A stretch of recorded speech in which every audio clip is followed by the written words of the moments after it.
Shadow Generations is now over 1 year old. Here are my updated thoughts, because Shadow's return to headline a game, as well as returning the quality of his character, was long overdue for a multitude of reasons. I love Shadow the Hedgehog. His design, backstory, tone have always helped him stand out in the wonderful cast of characters in the Sonic franchise, and one of my favorite characters period, not just within gaming. And it was beyond frustrating during the 2010s when Sega had no clue what direction they wanted to take things, where Sonic and friends were mischaracterized to the worst degree possible. What used to be a complex, nuanced badass was cheapened to a shallow, egotistical edgelord devoid of the passion and soul that led to people loving the character in the first place. But as Sega and Sonic Team got the chance to reset the status quo over the past few years, with the success of the films and recent games, they decided to fully invest on a new introduction and revolution for Shadow. So how do you do that? How do you reset the writing for a character that has been in hell for over a decade?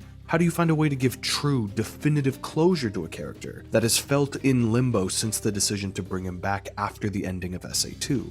How do you quickly and powerfully establish the character people know and love? How do you return that aura and Black Air Force energy that feels integral to the character? How do you...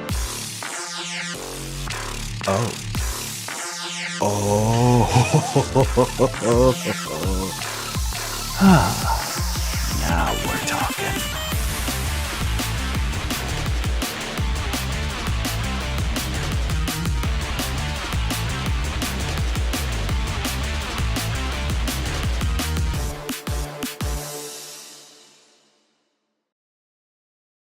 With his mainstream resurgence on the horizon in Sonic Movie 3 at the end of 2024, Sega and Sonic Team revealed the Fearless Year of Shadow campaign, alongside Sonic X Shadow Generations, a promise to reestablish Shadow's importance, and a commitment that the Ultimate Lifeform wasn't just back, but going to be better than ever before. Merch, marketing, and announcements flew throughout the year, but Shadow Generations, a new campaign alongside a remaster of Sonic Generations, was without question my most anticipated project. Sonic X Shadow Generations, from announcement to release, crushed its marketing cycle throughout that year, constantly keeping the community engaged with articles, gameplay reveals, culminating with the perfect prologue to the game's release. I love how much Sonic embraces animation. All of the prologues that we've gotten for the various games have been excellent, but when Gigex and Samaj Animation got involved for Dark Beginnings, it felt different. In less than 15 minutes, it does everything right to reset what makes Shadow the Hedgehog a fantastic character.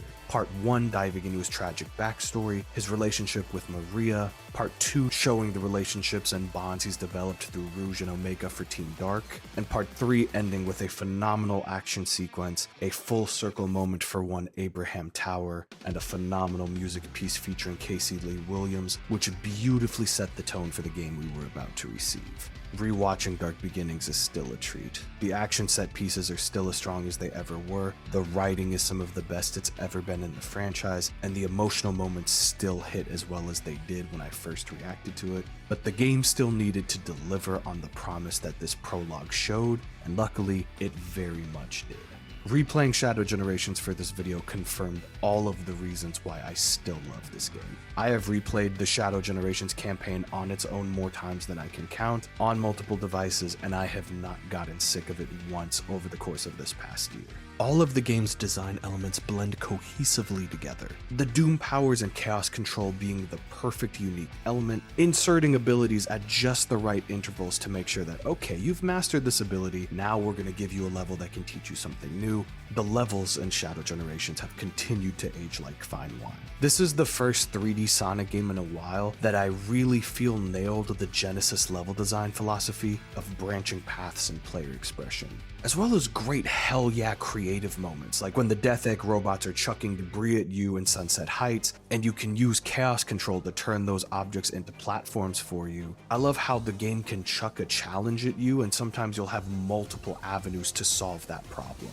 These are without question my favorite 3D levels in the franchise, Radical Highway Act 2 in particular being my favorite level in the game, with some of the best hidden paths I've ever seen in a Sonic game. I just gotta give kudos to Sonic Team. The development we've seen from the initial cyberspace levels in Sonic Frontiers to the final Horizon ones, and then to the levels we see in Shadow Generations, it feels like a leap in quality for the level design, and I can't wait to see them take that next jump going forward.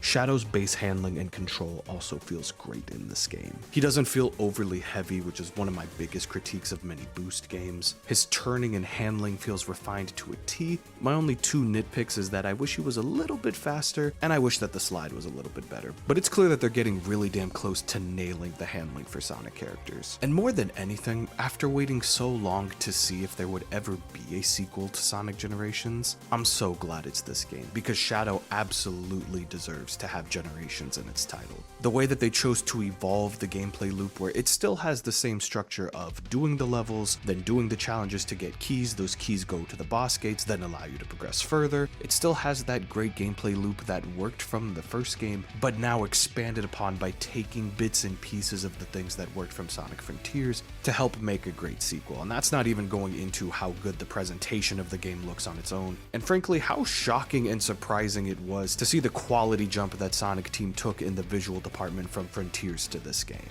I've done my full spoiler-filled deep dive into why I love this story so much, but man, this is still my #1 favorite story in a Sonic game. Replaying the story has never gotten old. It is still the same stellar journey every time. Easily my personal favorite Sonic story. It checks all the right boxes. The characterization for Shadow is bullseyed. Every line in its delivery through Kirk Thornton feels perfect. Being able to bring back Black Doom as an antagonist was a treat. Taking the advantage of Generation story to bring back Gerald and Maria too was well done. Seeing her light and how she always helps Shadow be the best version of himself. Being reminded of Gerald's kind fatherly nature before his fall, as well as the deep dive into the tragedy of his demise in the journal entries, absolutely nailing that goodbye scene, helping give closure and a path forward for the ultimate life form in a way that feels both sincere and earned. I cannot thank Ian Flynn and the lore team enough for this story, and I eagerly await to see what the next chapter holds for the stories of Shadow and Team Dark. The soundtrack still bangs for this game. I have had so many of the tracks from this game in my main Sonic playlist over the past year. The album for Sonic X Shadow Generations has been one of my most listened to albums over the past year. I just love Jun Continues when that man has a guitar in his hands, and the additional artists and musicians he brought in for this game all had great contributions across the board. And lastly, the bosses. This is without question, I think, one of this game's best achievements. Being able to take the amazing hype and spectacle that we got from the Titan fights in Sonic Frontiers, but being able to add the right gameplay and challenge to each boss fight to fully flesh them out and deliver on unforgettable experiences. BioLizard, Metal Overlord, Mephiles, and Neo Devil Doom are all excellent boss fights. Great story and dialogue moments throughout all of these fights, especially the Mephiles one. And having that all culminate in the end of this game, where I truly feel like Neo Devil Doom is the perfect Sonic final boss fight, where every element that you've learned in the game is brought together in one moment and the game goes, okay, let's see if you've really mastered the game. And when you get that final S rank and see Shadow rush through Devil Doom, it is some of the best satisfaction after beating a final boss, especially when you're going for the no-hit achievement. That was super satisfying to get. With all of this in mind, I look back on the past year, and the thing I appreciate the most is not just how much I enjoyed the game, and I feel like the GOAT Bakuri Box 12 really nailed it with the title of his review. Shadow Generations united everyone. It felt great to have a Sonic game come out, and for both critics and fans to have a great time with it. I have not seen this many people universally in agreement that a Sonic game was this great since Mania, and to see that happen for a mainline 3D Sonic game, and one with Shadow at the forefront no less, was so cathartic to see. When the major criticisms I hear repeated are how people just wish there was more levels, bosses, story, and ultimately the wish that this wasn't a smaller smaller title, I think that's genuinely the best compliment you can give a game like this. That it left you wanting more. And especially after the past decade and change has been with the quality of the games in this franchise being, well, up, down, and all around, for lack of a better phrase. Steps in the right direction, the wrong direction. It feels validating to have a game that didn't immediately throw away the great ideas in the past entry, but built upon them. A game that felt like it truly loved and embraced Sonic and its entire legacy for what makes it great. And more than anything, a game that didn't have any asterisks or caveats, and not another step in the right direction, a game that just is the right direction. And when I've had dreams for years about how they could bring Shadow the Hedgehog back writing-wise, to give his character closure, and take a new swing that could propel his gameplay and potential overall forward, I could never have imagined in my wildest dreams that it would have been as great as Shadow Generations is. This is a dream game I have waited my entire life for, and it did not just meet but shattered those expectations of my wildest dreams. It has continued to get better the more I play it, the modding scene continues to evolve and improve their ambition for what they can do with this game, and the confidence it gives me in the next mainline 3D Sonic game is one that I have not felt in my life. I look forward to what's on the horizon for the next mainline Sonic game not with hope, but with the expectation and demand that it be as great, if not better than this game. Sonic Team has earned that confidence and expectation, and we all await the announcement of that future.